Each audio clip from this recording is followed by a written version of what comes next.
पुण्यात्माओं, समझदार को संकेत ही काफी होता है।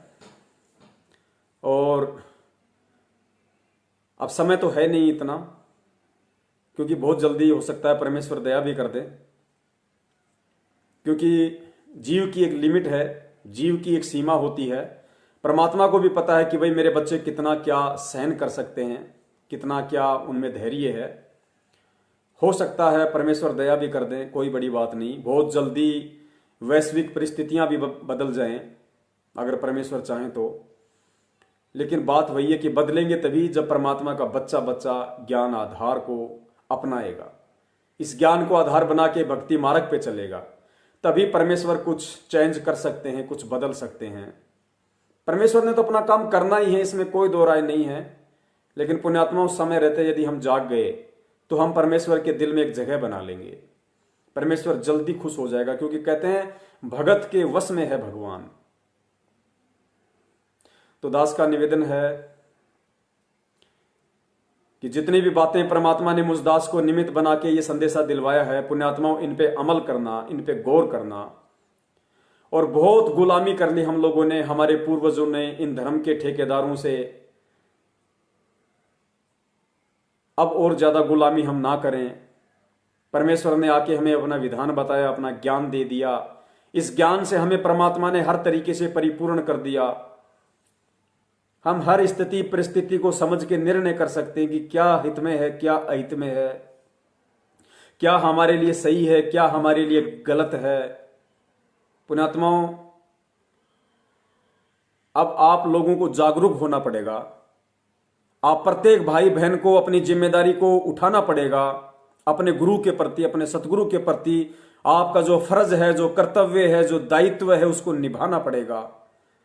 अब हमने ये गुलामी करनी छोड़नी पड़ेगी उनके भाई की, उनके परिवार की, इन फर्जी नामदान केंद्रों पे बैठे ठगों की, इन कोऑर्डिनेटरों की।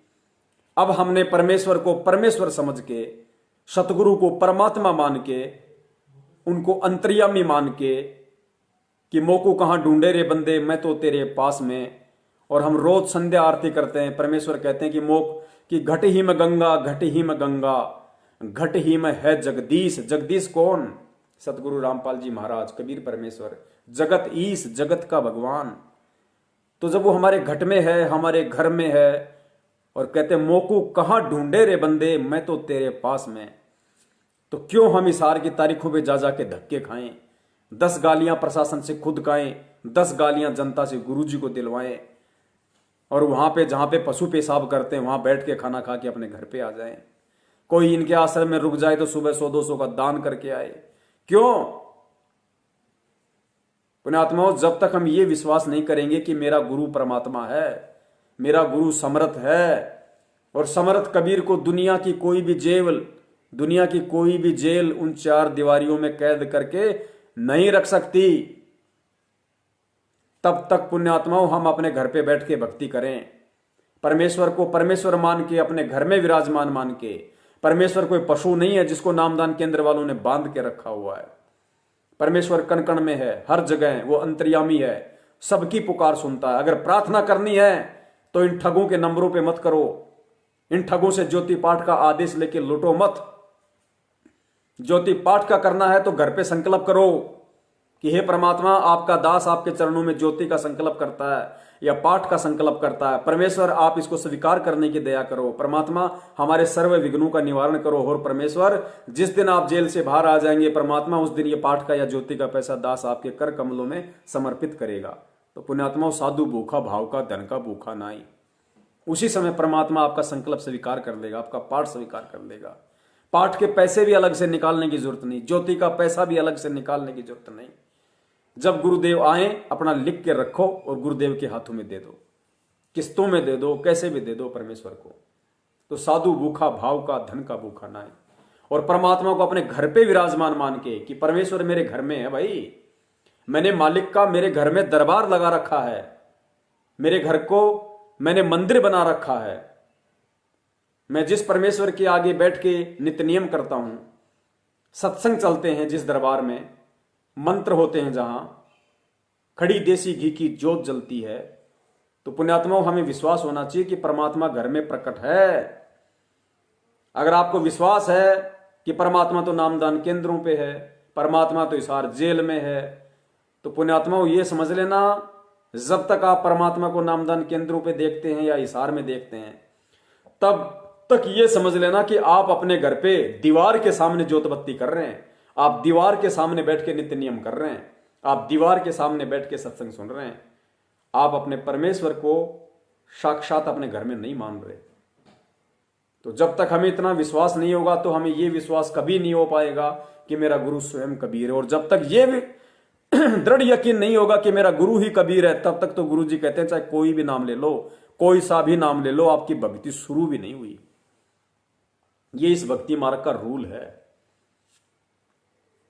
कई कहते हैं हमें नाम कहां से मिलेगा फिर। अरे तो भाई गुरु जी कोई जेल में थोड़ी बैठे रहेंगे जब तुम्हें इतना ही विश्वास नहीं है। एक भाई बोला पता नहीं गुरु जी आए ना आए, मैं तो सतनाम तो ले लूं। अरे भाई जब तुझे इतना विश्वास नहीं है कि मेरा गुरु जेल से छूटेगा या नहीं छूटेगा, तो नालायक को सतनाम तेरा क्या काम करेगा। सतनाम बड़ा थोड़ी है तेरे गुरु से। जब तेरे को गुरु पे विश्वास नहीं है तो नाम क्या काम करेगा। तो पुण्यात्माओं, परमेश्वर का वचन है, सकल सृष्टि परवानिक होई, घर घर में होगा बोध विचारा। ये परमेश्वर इस यथार्थ समय में आए हुए पृथ्वी पे, और परमेश्वर का वचन है, लिखा हुआ है, वो संपूर्ण होगा। ये कुछ खेल है परमात्मा का, और खेल भी यही है कि परमात्मा ने 1000 साल तक अपनी अनुपस्थिति में इस भक्ति मार्ग को निर्बाध रूप से चलाना है। जिसके लिए इस भक्ति मार्ग में जो जो रोड़े हैं, जो जो ब्रेकर हैं, जो जो कांटे हैं, उनको दूर करना भी जरूरी है। और भक्ति मार्ग का सबसे बड़ा रोड़ा परमात्मा के अपने लोग होते हैं। सबसे बड़ा रोड़ा सतलोक आश्रम मैनेजमेंट हरियाणा, सबसे बड़ा रोड़ा गुरुजी का भाई, सबसे बड़ा रोड़ा गुरुजी के रिश्तेदार, सबसे बड़े रोड़े गुरुजी के बेटा बेटी, उनकी पत्नी। और इनका परमात्मा ने एडी से लेके चोटी तक पाखंड सार्वजनिक करवाना था। इनको नग्गा करना था संगत में ज्ञान आधार से, इनके पाखंड को, इनकी झूठ को, इनके कुकर्मों को, इनके दोगलेपन को, इनके चरित्र को। और वो परमेश्वर ने करवा दिया। अब थोड़े दिन रुक जाओ, किसी की आस्था नहीं रहेगी इनमें। अगर गुरुजी का भाई कहीं दिखाई दे गया जाते हुए, तो लोग ऐसे देखेंगे जैसे कोई कुत्ता जा रहा है।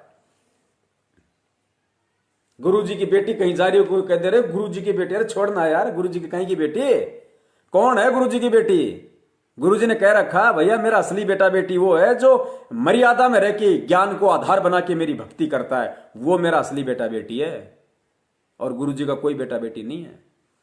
तो जब तक इस कदर इस तरीके से हम इस ज्ञान को आधार नहीं बना लेंगे और अपने परमेश्वर को परमेश्वर मान के कि मर्जी उस परमात्मा की, जब चाहे वो जेल से आए, चाहे वो 10 साल में आए, चाहे 20 साल में आए, चाहे मेरे मरने के बाद आए, मुझे कोई टेंशन नहीं। क्योंकि आज से पहले मुझे पता ही नहीं था कि भगवान कौन है, भक्ति क्या है, सतलोक क्या है।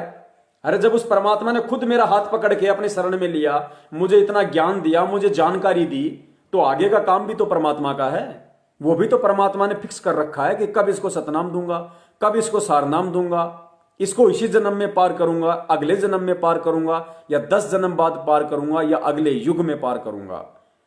अब परमात्मा ने मेरा हाथ पकड़ लिया ना, तो अब मुझे कोई टेंशन नहीं है। मुझे केवल टेंशन इस बात की है कि मेरे परमेश्वर ने मुझे जो भक्ति दी है, जो मर्यादा बताई है, उनमें किसी भी प्रकार की कोई त्रुटि मेरे से ना हो। मुझे टेंशन केवल इस बात की रखनी है, ना कि इस बात की कि गुरुजी जेल से कब आएंगे। अगर आपको यह टेंशन रहेगी कि गुरुजी जेल से कब आएंगे, गुरुजी कब आएंगे, पुण्यात्मा आप भक्ति नहीं कर सकते। आप अपने गुरु को अपने घर में देखिए, आप अपने गुरु को अपने घट में देखिए, आप अपने गुरु को अपनी नजरों के सामने देखिए कि मैं जो भी कुछ कर रहा हूं, मैं जो भी सोच रहा हूं, मेरा गुरु सब देख रहा है। क्योंकि मेरा परमात्मा अंतर्यामी है। अंतर्यामी एक आप, आत्म के आधार, जो तुम छोड़ो हाथ तो मोए कौन उतारे पार। पुण्यात्माओं, हमें ज्ञान आधार से मजबूत होना पड़ेगा। हम सब ने एक होना पड़ेगा।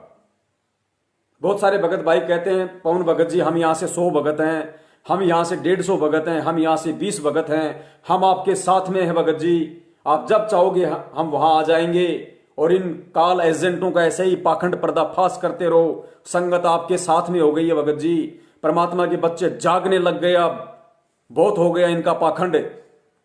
तो दास उन सभी भगत भाई बहनों से निवेदन करता है कि संगत का जागना बहुत अच्छी बात है, जागना भी चाहिए, और वो तो जाग के भी रहेंगे, और इसमें हमारा कोई श्रेय नहीं है, हम किसी भी सच्चे हुक्म का इसमें कोई श्रेय नहीं है। परमात्मा ने हिम्मत दी, परमात्मा ने बुद्धि दी, परमात्मा ने ये सबूत दिए, तो हम आप सबके सामने पेश कर पाए। इसमें बताओ हमारा क्या श्रेय है? हम तो जीव हैं, आप जैसे, हम तो पत्थर थे। परमेश्वर ने किसी लायक बनाया तो परमेश्वर ने हमसे सेवा ले ली और हमारे कुछ कर्म बनवा दिए। इससे बढ़कर हमारा कोई श्रेय नहीं है। हम तो शुक्रगुजार हैं कि परमात्मा ने हमें सेवा दी। तो हमने किसी राजनीतिक लोगों की तरह या किसी सामाजिक संगठनों की तरह हमने दिखावा नहीं करना कि एक जगह इकट्ठे हो जाओ, फिर वहां पे मिलेंगे, ये होगा। नहीं, पुण्यात्मा, वो जगाने का काम जब तक था, जब तक परमात्मा ने करवाया।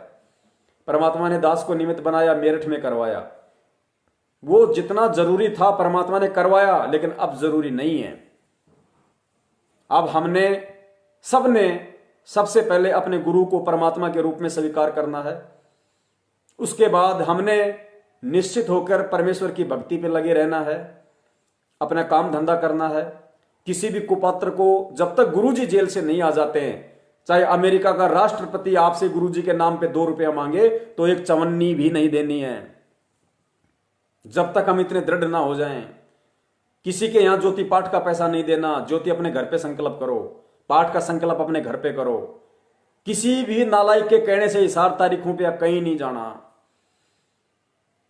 जिस दिन आपको यह समाचार मिले टीवी चैनलों के माध्यम से कि संत रामपाल जी महाराज जी की रिहाई हो चुकी है और संत रामपाल जी महाराज जी फला फला जगह जा रहे हैं, हमने उस समय वहां जाना है। बस इसके अलावा तब तक अपनी भक्ति करो, और जब वो समय आएगा तो परमात्मा की दया से 1 महीने पहले पूरे विश्व में डंका बजेगा कि उस दिन गुरुदेव आएंगे, उस दिन संत रामपाल जी महाराज आएंगे और प्रशासन अपने कंधों पे बैठा के लाएगा। दुनिया के बड़े बड़े लीडर उनको रिसीव करेंगे। पुण्यात्मा, वो समय आएगा। अब ऐसे गुरुजी जेल से बाहर नहीं आएंगे, जमानत पे वकील निकलवा देंगे। अरे भगत गुरुदेव को बाहर निकलवाएंगे, दुनिया फिर उनको भगवान मानेगी। भगत गुरुजी की जमानत करवाएंगे, फिर दुनिया उनको भगवान मानेगी, भक्ति करेंगे उनकी। परमेश्वर तो कहते हैं, भाई कर ले गुरु वकील मुकदमा भारी है।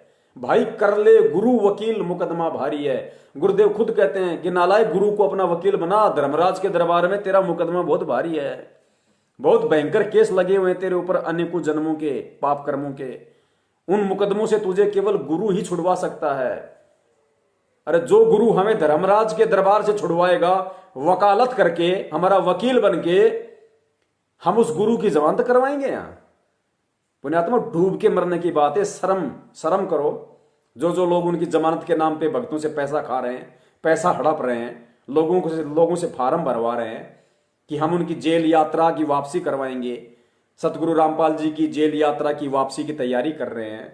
डूब के मरो नालायकों, पहले उनका ज्ञान समझो, पहले गुरु को समझो कि गुरु कौन है।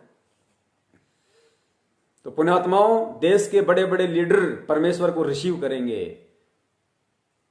प्रशासन के संरक्षण में सारा काम होगा। अब इन सतलोक आश्रम मैनेजमेंट हरियाणा वालों के गुंडों की तरह टीमें नहीं बनेंगी। अब केवल भगत बनेंगे, दुनिया भगत बनेगी। और अब वो व्यक्ति परमेश्वर की शरण में आने शुरू होंगे। वो आत्माएं परमेश्वर की शरण में अब आएंगी जो आत्माएं पहले से भगत के रूप में तैयार हैं। क्योंकि बहुत बहुत लंबी संख्या में जगत वाले ऐसे हैं, उनके पास केवल नाम नहीं है, बाकी आचार विचार व्यवहार बुद्धि में हम भक्तों से हजारों गुना तेज हैं। वो आत्माएं इस मिशन को आगे बढ़ाएंगी, वो आत्मा इस मिशन को चलाएंगी। आप और हम भी नहीं कर पाएंगे कुछ, क्योंकि आप और हम तो प्रार्थना कर रहे हैं कि परमात्मा हम नीचों को इस झंझट में ना डालना, परमेश्वर दया करना। और हमारा तो परमेश्वर आपके रहते सहते आप यहां से बेड़ा पार कर दो, परमात्मा निकाल दो यहां से। हमें नहीं चाहिए कोई किसी प्रकार के चौधरी, किसी प्रकार का कोई अध्यक्ष फध्यक्ष, किसी प्रकार। परमात्मा भक्ति करवा दो, और जितनी सेवा आप जी उचित समझो, हम नीचों से उतनी सेवा ले लो मालिक, हमारे कर्म बनवाने के लिए। हमें और किसी झंझट में ना डालना परमेश्वर। हम आप जी से विनती करते हैं परमात्मा, केवल भक्ति के लिए मालिक। बस बाकी काम वो करेंगे जो वर्तमान में कर रहे हैं। जो बड़े बड़े लोग, जो राजनेता हैं, आज राजनीति में फंसे हुए हैं, राजनीतियां वही करेंगे पुण्यात्माओं। बस वो गुरुदेव का ज्ञान स्वीकार कर लेंगे और ज्ञान स्वीकार करके फिर वो धर्म की राजनीति करेंगे। ये आज वर्तमान वाली गंदी राजनीति नहीं करेंगे, वो धर्म की राजनीति करेंगे। फिर परमेश्वर से डर के करेंगे क्योंकि उनको ज्ञान हो जाएगा, लेकिन उनके अंदर वो राज की लालसा रहेगी, जिस कारण से गुरुदेव ने बताया कि वो पार नहीं हो पाएंगे। राज वही लोग करेंगे, मंत्री प्रधानमंत्री ऐसे ही लोग बनेंगे जो पहले गुरुजी के ज्ञान को स्वीकार करेंगे, गुरुजी से नाम लेंगे, लेकिन उन लोगों के अंदर राज करने की लालसा रहेगी, जिस कारण से वो व्यक्ति पार नहीं हो पाएंगे। लेकिन वो इस कलयुग में सतयुग लाने के लिए वो इस राजनीति को धर्म नीति से करेंगे, जिस कारण से हर जगह सुख शांति होगी। किसी प्रकार का कोई व्यभिचार, भ्रष्टाचार ये नहीं होंगे। ये दारू के ठेके, ये कत्ल खाने, ये सब बंद हो जाएंगे। आम व्यक्ति सदाचारी बन जाएगा, हर किसी से प्रेम से बात करेगा, क्योंकि सब भगवान से डरने वाले होंगे, सबको भगवान के विधान का पता चलेगा। तो वो समय आप और हमारी आंखों के सामने आएगा भाई, क्योंकि परमेश्वर ने अगर हमारे सामने ये चीजें बोली हैं तो वो समय परमात्मा हमारी आंखों के सामने से गुजारेंगे। वरना कहीं ना कहीं हम नालायकों में भी ये कमी रह जाएगी कि परमात्मा कह रहे थे कलयुग में सतयुग आएगा, कलयुग में सतयुग आएगा, सब एक हो जाएंगे, सारे पंथ एक हो जाएंगे। तो पुण्यात्माओं, हमारी उस इच्छा को भी पूरा करने के लिए परमात्मा हमारी आंखों के सामने उस समय लेके आएंगे। लेकिन हमने कोशिश केवल भक्ति की करनी है। हमने किसी भी प्रकार का संगठन का मुखिया बनकर या राजनीति में आकर कि परमात्मा मुझे ये सेवा दे दें, परमात्मा मुझे राजस्थान चलाने की सेवा दे दें, पुण्यात्मा मन में सोचना भी मत। मन में यही अरदास करना कि हे परमेश्वर, बस ये राजपाट, ये एमएलए मंत्रियों के पद परमात्मा किसी और की तरफ फेंको मालिक, दास को तो केवल भक्ति परमात्मा, बस और कुछ नहीं। हमें ये अरदास करनी है मालिक से। और ये काल एजेंट तन मन धन से अपने फूफा का समर्थन करवा रहे हैं। तो पुण्यात्मा आंखें खोलो, अब समय नहीं है। परमात्मा धरती पे हैं, मौका बहुत बड़ा है, आज चूक गए असंख्य जन्म हाथ नहीं लगेगा। बंदी छोड़ सतगुरु रामपाल जी महाराज की जय हो। सत साहेब।